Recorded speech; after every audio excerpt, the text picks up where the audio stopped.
සෝබාදහම පුදුමාකාරයි. මේ ගහ දිහා බලන්න. මේ ගහේ ඊටා මිහිරි රස ඇති ගෙඩි වර්ගයක් තියෙනවා. මහ වනාන්තරයේ මැද තියෙන මේ ගස්වල ගෙඩිත් අයිති වනාන්තරයේ අයිතිකාරයන්ටමනේ. අයිතිකාරයෝ ඇවිත් මේ ගෙඩි වලට වග කියනවා. සමහරු ගහට නැගලා කනවා.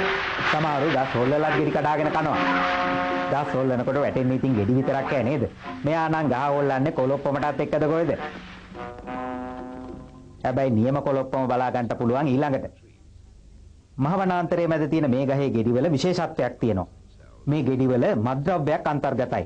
මිහිරි රසය නිසා නොකායින්ට නම් හිතෙන්නෙම නැහැ. සමහරු බිම දාගෙන කනවා. හැමෝටම රහ වැටිලා, සමහරු වහ වැටිලා. ටික වෙලාවක් යනකොට තමයි වැඩේ සිද්ධ වෙන්නේ.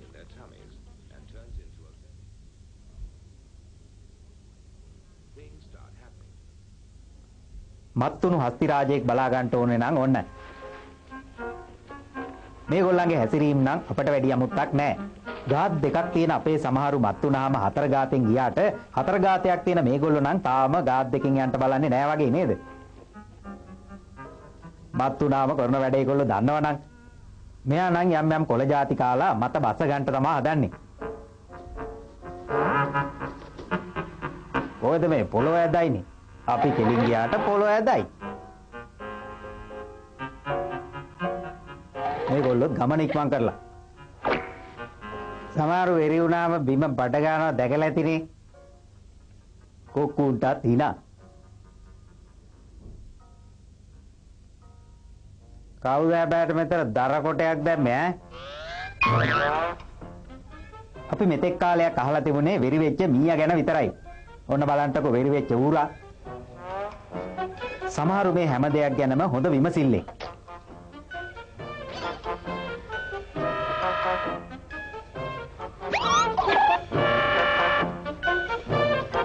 බලන්නකො වෙරි වුණාම නටන නාටකම්.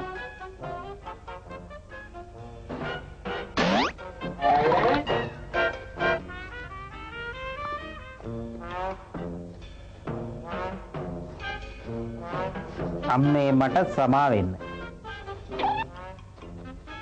ඉන්න ටිකේ ඉම්මු සුදෝ ජොලිය දමාලා.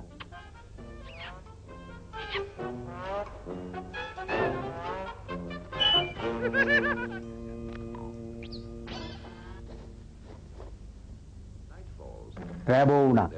වෙරි වෙච්ච අය නිදි.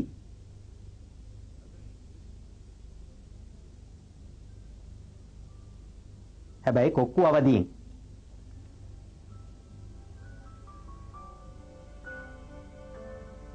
සමහරු වෙරි වුණාට ඉවෙන් වගේ පුරුදු තැනට යනවා නේද? අලියැත්තු නිදාගන්නෙත් මුණින් අතට.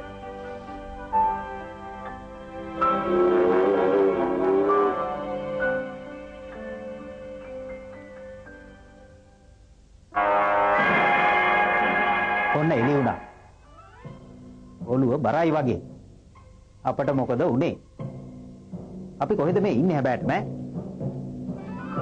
ඇඟටත් හරිම අමාරුයි.